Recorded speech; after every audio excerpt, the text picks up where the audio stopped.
बिस्मिल्लाहिर्रहमानिर्रहीम। अस्सलातु वस्सलामु अलैका या सय्यदी या रसूल अल्लाह व अला आलिका व अस्हाबिका या हबीब अल्लाह।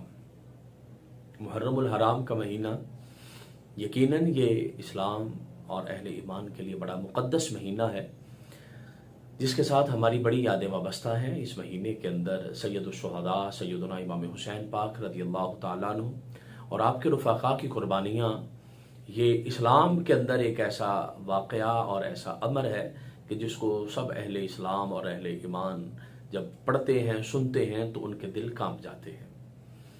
यकीनन सैयदुना इमाम हुसैन पाक रज़ियल्लाहु ताला अन्हु और आपके रफ़ाक़ा शुहदाए करबला, उनकी अजीम कुर्बानियाँ थीं और उनकी अजीम कुर्बानियों ने ये बतला दिया कि हम सिर्फ मौला अली शेर खुदा कर्रमल्लाहु वजहुल करीम या सैयदा कायनात सैयदा फातिमा ज़हरा रज़ियल्लाहु ताला अन्हा या हुज़ूर नबी करीम सल्लल्लाहु ताला अलैहि वसल्लम का सिर्फ खून ही नहीं बल्कि हमने खून का हक भी अदा किया है और हमने बताया है कि हम ही इस काबिल थे कि उस घराने में पैदा होते। और आपकी कुर्बानियों ने इस्लाम को जिंदा कर दिया। यजीद बदबख्त अलामा आलूसी ने लिखा कि जब ये कह रहा था कि सगी फुफ्फो से निकाह जायज़ है, सगी बहन से निकाह जायज़ है, जब वो ये बकवासात कर रहा था कि वो औरतें जिनको अल्लाह और अल्लाह के हबीब ने हराम किया है उनके साथ निकाह जायज़ है, जब वो शराब को हलाल कर रहा था और जब वो ये कह रहा था कि मज़हब आया ही कोई नहीं, इस्लाम है ही कोई नहीं, और जब वो ये कह रहा था कि बदर की जंग में अस्तगफिरुल्लाह जो काफिर मारे गए हमने करबला में उनका बदला लिया है, ऐसी बकवासात करने वाला यजीद जब हुसैन पाक ने उससे टक्कर ली तो बता दिया कि शहजादा सिर्फ हुसैन है। न जाने कहां से ये सोच और फिक्र आ गई कि कुछ लोग आज उस यजीद की हिमायत कर रहे हैं और उस यजीद की सपोर्ट में बोल रहे हैं कि जिस यजीद ने सैयदा कायनात का हया न फरमाया और अहले बैत का खून बेखौफ और बेधड़क होके बहाया और जिसने जन्नत के शहजादे और जन्नत के वारिस और जन्नत के जो मालिक हैं उन पर जुल्म व सितम ढाए, आज लोग उस यजीद की सपोर्ट करते हैं और कभी कहते हैं कि उसे पता नहीं था, कभी कहते हैं कि उसने शहीद नहीं करवाया। अगर उसने शहीद नहीं करवाया, उसे पता नहीं था, तो बाद में खाना काबा पे हमला किसने करवाया था? मस्जिद नबवी की तौहीन किसने की थी? 3 दिन उसके अंदर घोड़े और खच्चर किसने बांधे थे? मस्जिद नबवी की औरतों की इज्जतों को किसने कहा था कि तुम मेरे लश्कर पर हलाल हैं और तुम उनके साथ जो मर्जी करना? और कितने बच्चे बगैर निकाह के पैदा हुए?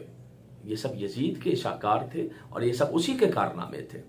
इसलिए इस तरह की बेबुनियाद रिवायतें और बेबुनियाद बातें सुनाकर यजीद की सपोर्ट करना कि जिसके अंदर यजीद लगे कि जैसे यजीद को पता ही नहीं था और उसने किया ही कुछ नहीं है, ये बिल्कुल इस्लाम से यकीनन दूरी है। और मैं यकीनन समझता हूं कि ऐसे लोग सैयदना हजरत मोहम्मद मुस्तफ़ा सल्लल्लाहु ताला अलैहि वसल्लम की शफाअत के कतन हकदार नहीं होंगे, कतन हकदार नहीं होंगे। हजरत उमर बिन खत्ताब रज़ियल्लाहु ताला अन्हु के साथ आका अलैहिस्सलातु वस्सलाम तशरीफ लेके जा रहे हैं। नबी करीम सल्लल्लाहु ताला अलैहि वसल्लम ने फरमाया, उमर वो एक घर के अंदर एक बच्चा रो रहा है, जाओ उसे चुप करवा कर आओ। तो हजरत उमर बिन खत्ताब रज़ियल्लाहु ताला अन्हु गए, आपने उस बच्चे को चुप करवाया और आकर अर्ज की, हुजूर वो तो यहूदियों का बच्चा था। फरमाया उसका रोना हुसैन के रोने जैसा था, मुझे ये भी गवारा नहीं कि हुसैन की आवाज में कोई रोए। इतनी मोहब्बत जिस हुसैन से नबी करीम सल्लल्लाहु ताला अलैहि वसल्लम को हो और फिर बंदा उस बंदे की सपोर्ट करे कि जिसने इस खानवादे का खून बहाया, समझ से बालातर काम है। मैं ये समझता हूं कि जिसके दिल में रत्ती बराबर भी ईमान है वो कभी भी यजीद की सपोर्ट में नहीं उठेगा, कभी भी वो यजीद की हमायत में कोई रिवायत नहीं पड़ेगा। और अगर कहीं से कोई रिवायत मिलती भी है तो खुदा के बंदे नबी का हया करते हुए छोड़ दे। क्या सारी बातें बयान करना तुझ पे फर्ज है? क्या सारी बातों को बयान करके इस तरीके से नबी करीम सल्लल्लाहु ताला अलैहि वसल्लम के जिगर को, दिल को जख्मी करना गुंबद खजरा के अंदर, ये तेरे लिए जायज है? सही? तेरा ज़मीर कैसे तुझे इजाजत देता है कि यजीद के बारे में नरम बातें करे? इसलिए आओ अहले ईमान और अहले मोहब्बत मिल के इस बात पे मुत्तफिक हो जाएं कि अल्हम्दुलिल्लाह अहले सुन्नत व जमात पर ही खुदा का खास फजल है कि जो हुसैन को उस तरीके से मानते हैं जिस तरीके से मानने का हक है। हम शुहदाए करबला की कुर्बानियों, उनके सदक़े से खुदा की बारगाह में अपनी बख्शिश का वसीला और दुआ पेश करते हैं, या अल्लाह हमारी बख्शिश और मग़फ़िरत फरमा दे। और हम कतअन भी कभी भी ऐसा कोई नरम जुमला नहीं बोलेंगे कि जो यजीद की हिमायत में जाता हो और सैयदुना सैयदुश्शुहदा, हमारे इमाम, हमारे मुर्शिद, हमारे मुरब्बी सैयदुना इमाम हुसैन रज़ियल्लाहु ताला अन्हु के खिलाफ जाता हो। अल्लाह पाक हम सबको सच्ची सुच्ची और मुखलिसाना मोहब्बत अता फरमाए, जिसमें हमारा अपना भला है। अल्लाह हम पर फजल फरमाए।